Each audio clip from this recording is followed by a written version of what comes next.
Hey everyone, welcome back to the channel Code with AKJ. Today is day 49 of solving LeetCode 75 challenge, and today we are going to start a new topic, that is heap or priority queue. And the first problem from this topic is kth largest element in an array.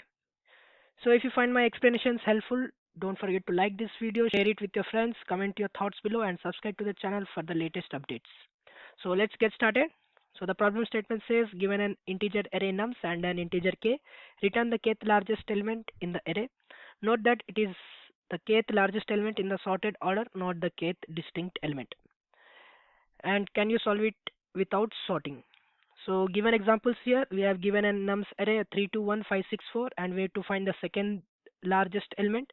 So from the given array, we can see that the second largest element here is 5. So we'll return 5 here. Coming to the second example, we have set of integers in an nums array and we need to find the fourth largest element. The fourth largest element here would be 4, because we need to find the kth largest in the sorted order, not the distinct element. If we consider the kth distinct element, then the answer would be 3. But since they have given that it is the kth largest element in the sorted order, then here we are considering duplicate values also. So for example 2, our kth largest element would be 4. So let's get started with our brute force approach. So the first approach we can think of here is to sort this given array in descending order, and then we'll return the k minus 1 element from the array. So here's the approach 1. Here I have written two examples, example 1 and example 2. In example 1, we need to find the second largest element in the array. So in our approach 1, the steps here would be to sort the array in descending order, and the second step here would be to return the array of k minus 1. So since the indexing is 0 based, so we'll return array of k minus 1. So since we need the second largest element, the second largest element would present at k minus 1th index, that is at first index. So in the first index we have element 5. So for this given example, our answer would be 5. Coming to the second example, we need the fourth largest element. So our first step here would be to sort the whole array in descending order. So after sorting it in descending order, the array turns into this given array, and we need to return the array of k minus 1 value, which is the element which is present at third index, is 4. So our answer for this given example would be 4. So the time complexity of this approach would be O of n log n, as we are sorting the whole array in descending order, whereas the space complexity here would be O of 1, as we are not using any temporary array to store any value.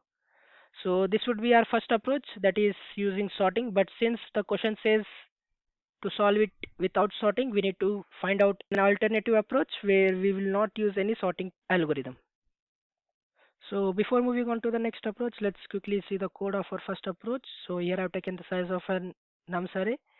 I've sorted the whole array in descending order with the help of rbegin and rend, and I have finally returned the nums of k minus 1 value. So let's quickly run and submit this code. It's getting accepted, so let's submit. As you can see, this gives a successful submission, but here since the question asked us to solve it without sorting, so we need to use an alternative approach where we will not use any sort function. So let's move to an alternative approach. So instead of sorting the full array, we only need the kth largest element, so we'll use a priority queue method. So in our case, we'll use a min heap of size k. We'll push elements inside our heap, and if the heap size becomes greater than k, we'll pop the smallest element out of the heap, and at the end, the top of the heap will give us our kth largest element. So these will be the steps of our second approach, which is better than the previous approach. In this case, we haven't used any sort function. We generally have two different types of priority queues. One is max heap and one would be min heap.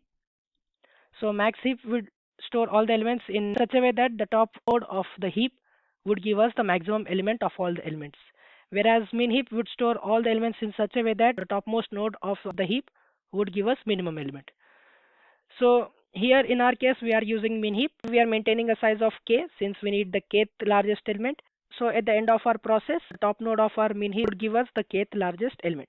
So here's a quick dry run of our first example.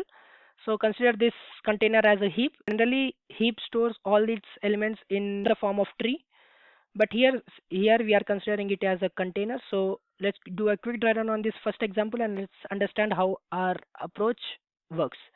So first we'll push the first element, that is 3, inside our min heap. So the topmost element here is a single element 3. So we'll move on to the next element, which is 2. So 2 gets inside our min heap, and since min heap stores the values in such a way that the topmost node is our minimum element. So it gets heapified and the topmost element here would be 2. And when we move to the next element, which is 1, the heap now contains 3 elements, that is 1, 2, and 3. And since the topmost element is the smallest element, the 1 stays at the top, and then 2, and then 3. Since we need the kth largest element, we only need to store the k elements inside our heap. And whenever we reach a condition where the size of our heap becomes greater than k, we'll pop the topmost element. So here in this condition, we have 3 elements in our heap, but we only need 2 elements inside our heap. So this condition reaches, so we'll pop the topmost node. So we'll pop 1 out of this heap. So our heap now contains 2 and 3. So now we'll move on to the next element. We'll insert that inside our queue. So after inserting the element 5, 2 stays at the top, then 3, and then 5. Now again the size of heap becomes greater than our k value. So we'll pop the topmost element, which is here 2. So 2 gets popped out of our heap. So now we'll move to the next element, which is 6. So 6 is being pushed inside our heap, and the topmost element now becomes 3, and then 5, and then 6. So again our size of our heap becomes greater than k. So we'll remove the topmost node, which is 3. So again we'll move to the final element of our array. We'll push this element inside our heap. So after rearrangement and heapifying all the elements, the topmost element becomes 4. There, since the size becomes greater than k, we'll pop the topmost element, which is 4. So after pushing all the elements inside our queue, we are left with 2 elements, which is 5 and 6. And here the topmost element is our kth largest element. So in this case, our kth largest element would be 5. This was a quick dry run of our first example. So let's try run the second example as well. So we'll take a mini heap. So here we need to make sure that the size of our heap should not exceed k value, which is 4. So first we'll insert the first element, which is 3. It gets pushed inside our main heap. Again we'll move to the next value, which is 2. It gets pushed inside our heap, and the arrangement here would be 2 and then 3. So when we move to the next element, again the heap values would be 2, 3, and 3. So when we move to the next element, which is 1, the values would be 1, 2, 3, and 3. And now when we move to the next element, which is 2, the heap values would be 1, 2, 2, 3, and 3. And here we can see that the size of our heap is 5, which is greater than k. So here we need to pop our top node, which is 1. So 1 gets popped out of our min heap. And now we'll move to the next element, which is 4. So the values here would be 2, 2, 3, 3, and 4. So again the size of our heap becomes greater than k. And now we need to remove the topmost node of our heap, which is here 2. So 2 gets popped out, and we'll move to the next element. So now 5 gets pushed inside our main heap, and now the values would be 2, 3, 3, 4, and 5. Again the size of our heap becomes greater than k, so we'll remove the topmost node, which is 2 here, and we'll move to the next element. So when 5 again gets pushed inside our main heap, the values would be 3, 3, 4, 5, and 5. The size becomes greater than k, so we'll remove the topmost node.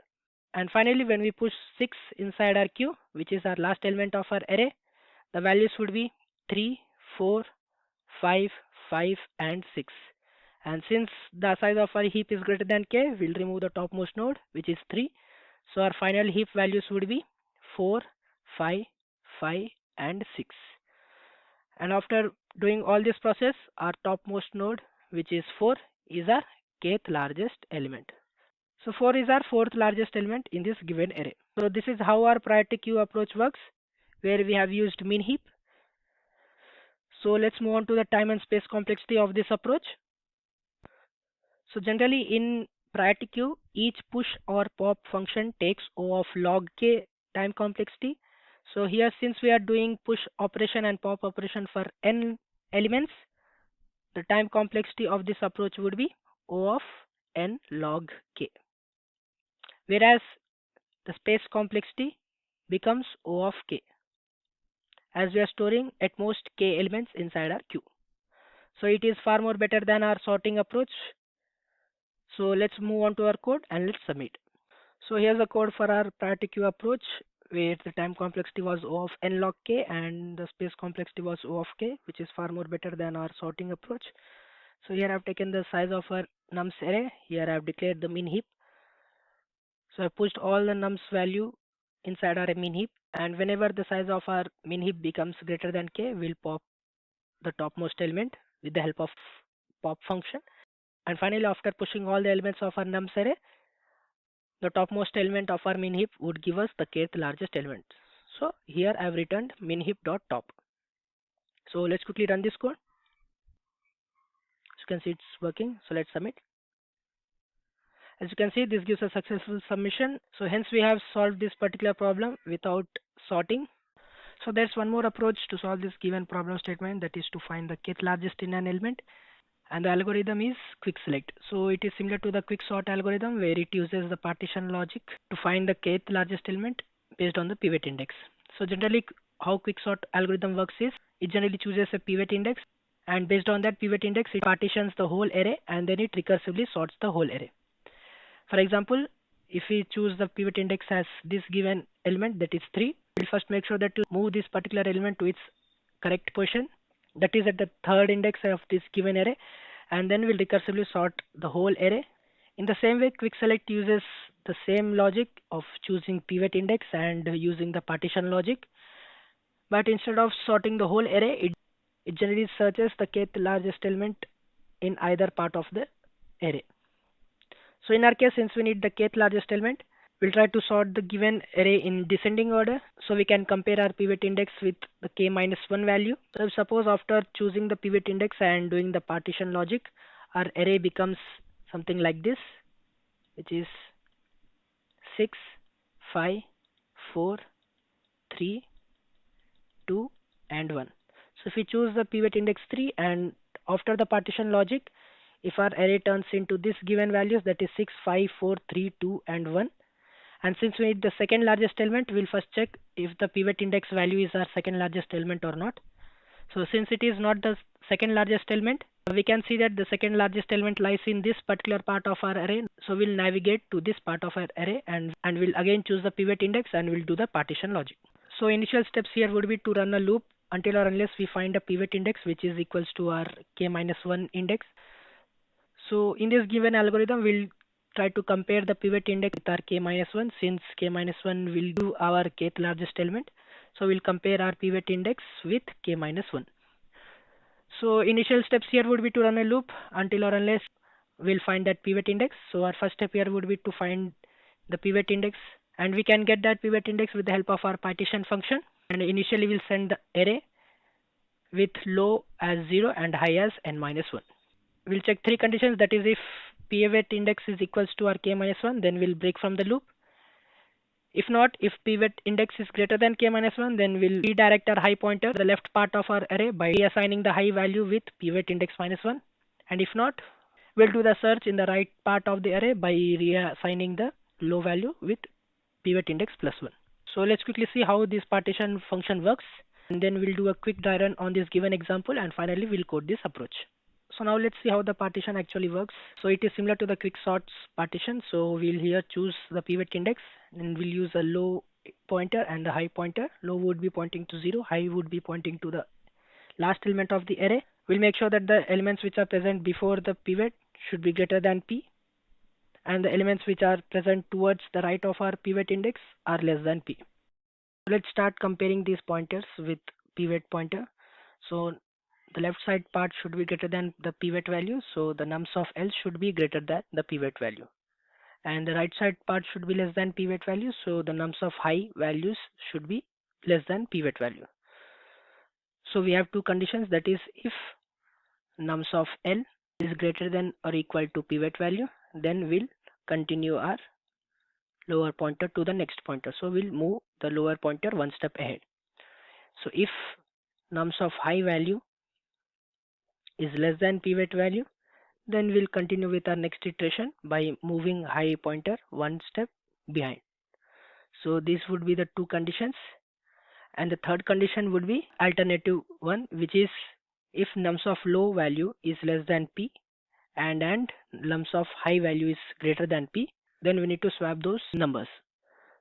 So third condition would be if nums of low is less than p and nums of high is greater than p. So if this condition satisfies, then we need to swap nums of low and nums of high. Why we need to swap? Because this generally contradicts our required condition, that is the left side part should be greater than p and right side part should be less than p. So these are the three conditions. So let's check. So here nums of low is 3 and nums of high is 4 and the pivot value is 3. So since 3 is greater than or equal to 3, we can move our low pointer to the next step. But since 4 is not less than 3, we cannot move our higher pointer to one step behind. We'll also check this condition as well. That is nums of low is less than p, which is not. Nums of high is greater than p. This gives false condition. This gives true condition. So we cannot swap here. So we'll just move our low pointer to the next step. So now this is our first iteration. So next iteration would be nums of low is 2, nums of high is again 4 and pivot value is 3. So we'll again check this condition first. Nums of low should be less than p. So 2 is less than 3. Okay. So it is true. And nums of high is greater than p. Nums of high is greater than 3. So this also gives true. So which means this contradicts our required condition. So we need to swap these two numbers in order to make a whole array in descending order. So we'll swap these two pointer values, that is 2 and 4. So after swapping, our array becomes 3, 4, 1, 5, 6 and 2. So after swapping, we'll move these pointers one step ahead. So low moves to 1 and high moves to 6. So again, we'll do the next iteration.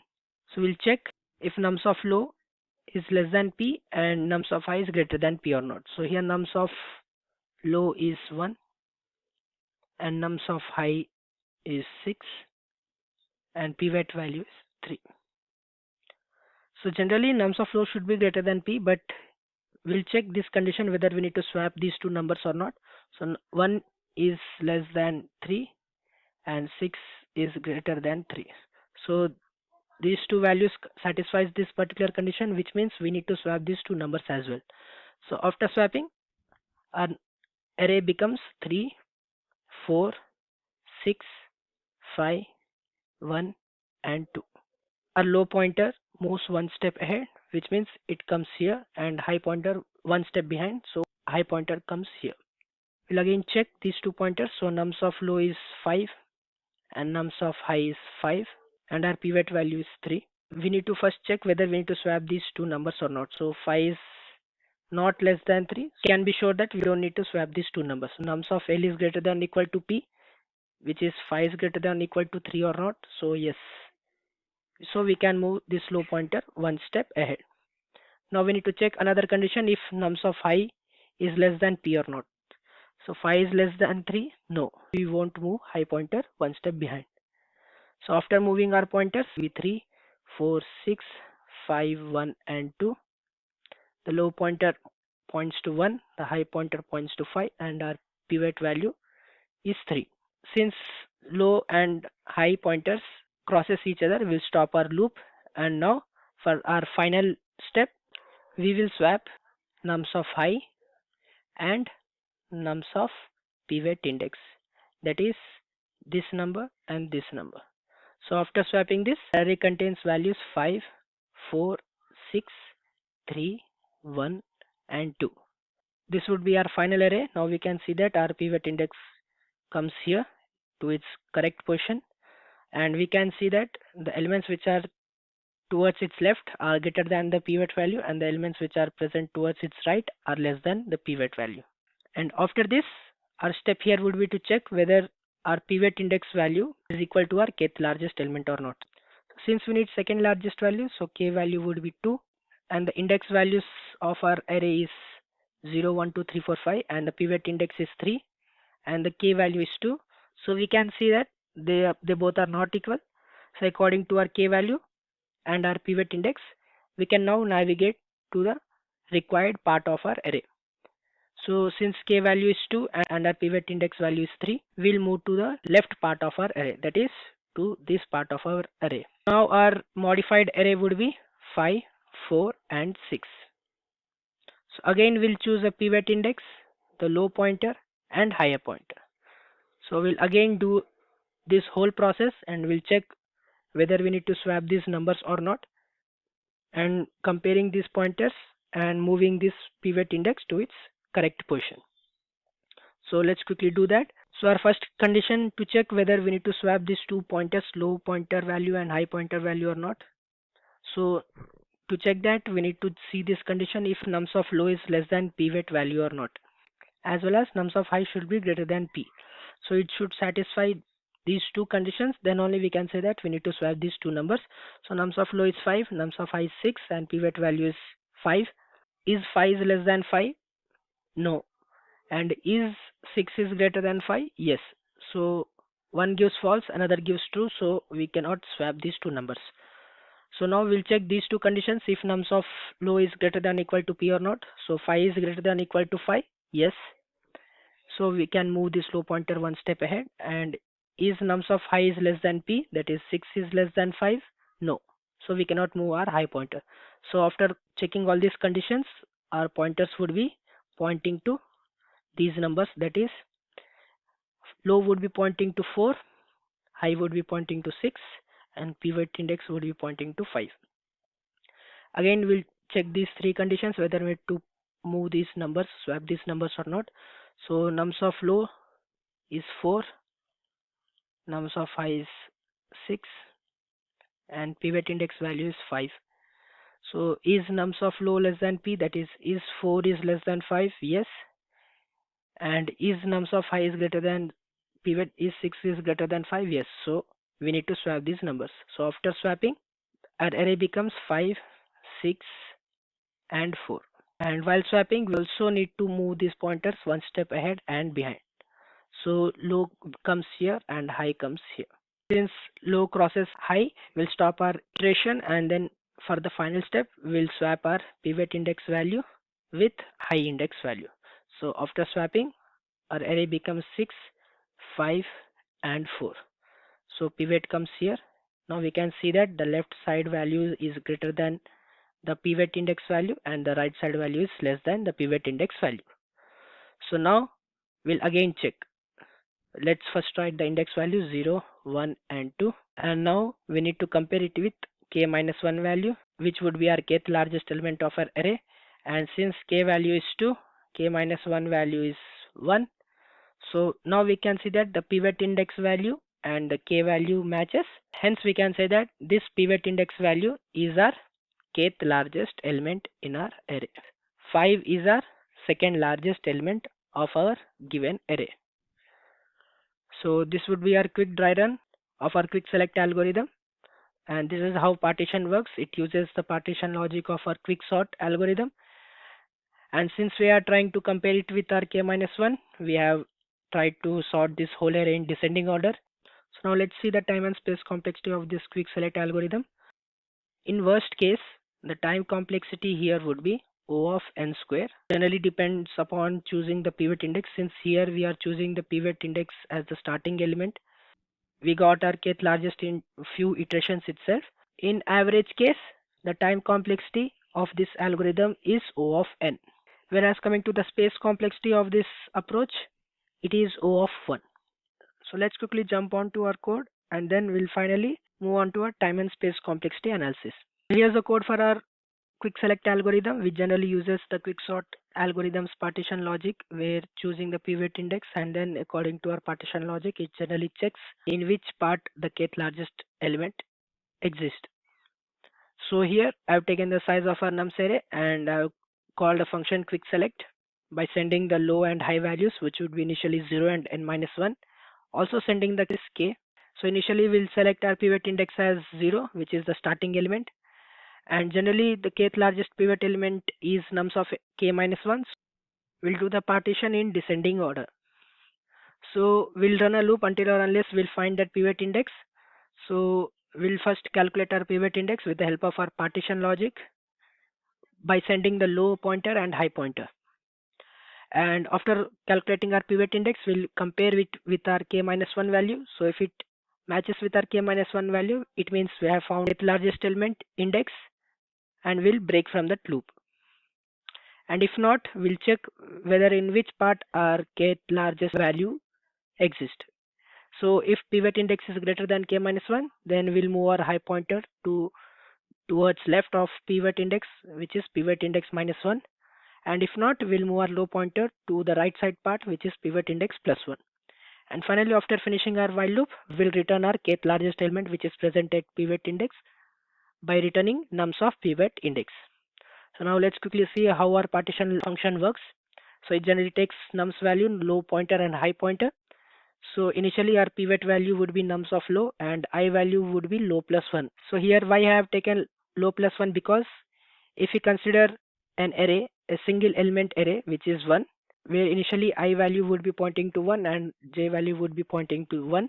When it enters this particular loop and when it reaches this particular condition, I remains at the same position and j moves to the minus 1. After finishing this while loop, when we try to swap this number, which is nums of I and nums of minus 1, this generally gives us runtime error. So that is why we start searching our pivot index from low plus 1. So we'll run a loop until or unless I less than or equals to j, and we'll check these three conditions. So we'll first check whether we need to swap these two numbers or not by checking if nums of I is less than pivot and nums of j is greater than pivot. So if these conditions satisfy, then we can say that the order needs to be changed by swapping these two numbers and also by moving these pointers one step ahead and one step behind. And after swapping this, we'll also check for the next numbers, that is if nums of I is greater than or equal to pivot, it means it is in the correct order, so we'll move our pointer one step ahead. And if nums of j is less than or equal to pivot, this part is also in the correct order, so we'll move our j pointer one step behind. So after finishing this while loop, which means I crosses j, final step here would be to swap our pivot value, that is nums of low, with our nums of j value. And finally, we'll return that pivot index, which is at nums of j. This is how our partition logic works, and this is how our quick select function works. And this is all about a quick select algorithm, which takes O of n time complexity in average case, and in worst case, it takes O of n square. So it generally depends upon choosing our pivot index. The average case, which is O of n, generally occurs if we choose the random pivot index. So let's quickly run this code. It's working, so let's submit.